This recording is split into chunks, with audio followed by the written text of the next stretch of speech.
Use of assessment tools. Usability का क्या मतलब होता है? किसी चीज़ को इस्तेमाल करना। जैसा कि अगर कोई कंपनी है तो वो अपनी प्रोडक्ट बनाती है, बनाने के बाद वो पब्लिक के लिए प्रोडक्ट अवेलेबल होती है और चेक किया जाता है कि लोग जो है इस प्रोडक्ट के बारे में क्या फ़ीडबैक देते हैं और इस प्रोडक्ट को बनाने का जो मकसद है क्या वो पूरा हो गया है या नहीं। जैसा कि हेड एंड शोल्डर शैम्पू है, ये एक एंटी डैंड्रफ शैम्पू है, यानी कि ये आपके बालों से डैंड्रफ को ख़त्म करता है। तो इसको बनाने का मकसद यही है कि ये एक एंटी डैंड्रफ शैम्पू है और फिर ये पब्लिक के लिए अवेलेबल है। लोग इसको इस्तेमाल करते हैं, इसके बारे में फ़ीडबैक देते हैं कि ये वाकई एक अच्छा शैम्पू है और ये हमारे बालों से डैंड्रफ को ख़त्म करता है। असेसमेंट टूल्स का क्या मतलब है? जैसे कि टीचर बच्चों को क्लास में पढ़ाता है और इसके बाद टीचर ये चेक करना चाहता है कि उसने जो कुछ पढ़ाया है क्या बच्चों ने वो कुछ सीखा भी है या नहीं।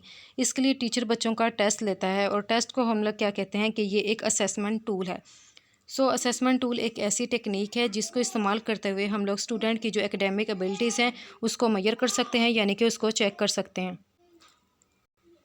जैसे कि पढ़ाने का मकसद यही होता है कि जो कुछ हम लोगों ने अपने ऑब्जेक्टिव्स बनाए हैं उसको हम लोग अचीव कर सकें। तो ऑब्जेक्टिव्स को हम लोग किस तरह से अचीव कर सकते हैं? हम लोग मुख्तलिफ़ किस्म के टेस्ट से अचीव कर सकते हैं। यूज़बिलिटी ऑफ असेसमेंट टूल का क्या मतलब है?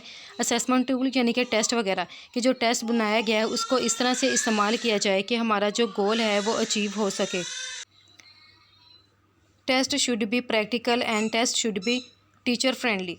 टेस्ट जो है ये प्रैक्टिकल होना चाहिए। प्रैक्टिकल का क्या मतलब है कि टेस्ट को यूज़ करना भी आसान होना चाहिए, इसके अलावा टीचर के लिए उसकी स्कोरिंग भी आसान हो, यानी कि टीचर जो है उस टेस्ट को आसानी से चेक कर सके और फिर बच्चों को मार्क्स वगैरह दे सके। इसके अलावा टेस्ट को एडमिनिस्टर करना जो है वो भी आसान होना चाहिए, यानी कि टीचर को पता होना चाहिए टेस्ट बनाने के बाद कि मैंने ये टेस्ट बच्चों का किस रूम के अंदर लेना है, कितने टाइम में लेना है और बच्चों को ये भी बताना है कि टेस्ट का क्या फॉर्मेट होगा। इसके अलावा जो टेस्ट है वो टीचर फ्रेंडली होना चाहिए। टीचर फ्रेंडली का क्या मतलब है कि एक टीचर जो है उसको इस काबिल होना चाहिए कि वो उस टेस्ट को डेवलप करे, उसको एडमिनिस्टर करे, इसके अलावा वक्त के अंदर ही जो है उसकी मार्किंग कर सके।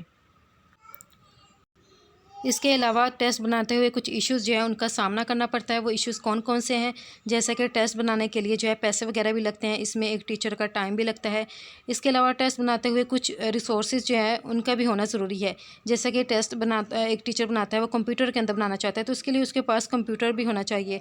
इसके अलावा उसके पास कोई फ़ोटो कॉपियर मशीन भी होनी चाहिए, यानी कि कॉपिंग फैसिलिटीज़ होनी चाहिए कि इस टेस्ट को मैंने सिर्फ एक बच्चे को ही नहीं देना बल्कि मल्टीपल जो है स्टूडेंट्स हैं जिनको मैंने देना है, तो मेरे पास ये सहूलियात होनी चाहिए कि मैं इस टेस्ट की मल्टीपल कॉपीज़ वगैरह तैयार करवा सकूं।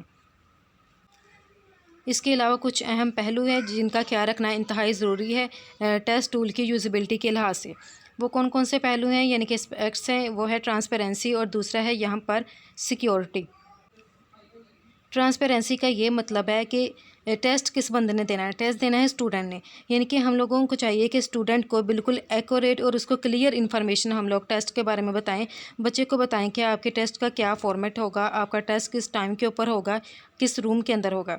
तो एक जो टीचर है उसको ऑनेस्ट होना चाहिए कि जब भी वो कोई टेस्ट वगैरह डेवलप करे कि उसका जो टेस्ट है वो लीक ना हो। इसके अलावा टीचर को बच्चों को बताना चाहिए कि उनका टेस्ट किस कमरे में होगा, कितने टाइम पर होगा और इसके लिए उन्हें किस किस चीज़ की ज़रूरत है। इसके अलावा टीचर ने जब बच्चों की ग्रेडिंग करनी है, उनको मार्क्स वगैरह देने हैं, तो तब भी टीचर को ऑनेस्ट होना चाहिए और फिर टीचर को जो है बच्चों को फीडबैक भी प्रोवाइड करना चाहिए। यानी कि कहने का मतलब यह है कि बच्चों का टेस्ट लिया है तो बच्चों को टेस्ट लेने के बाद उनको टेस्ट वापस भी करना चाहिए ताकि बच्चों को पता चल सके कि हमारी कौन कौन सी खामियां हैं और इनको हमें जो है मज़ीद इम्प्रूव करने की ज़रूरत है और इन चीज़ों को दूर करने की ज़रूरत है। दूसरी बात है यहाँ पर सिक्योरिटी की, यानी कि एक टेस्ट को बहुत अच्छे तरीके से बनाया गया है, उसके अंदर एक टीचर का काफ़ी ज़्यादा टाइम इन्वेस्ट हुआ है, तो हम लोगों को ज़रूरत है कि हम लोग उस टेस्ट की हिफाजत करें, यानी कि उसकी सिक्योरिटी के लिए काम करें।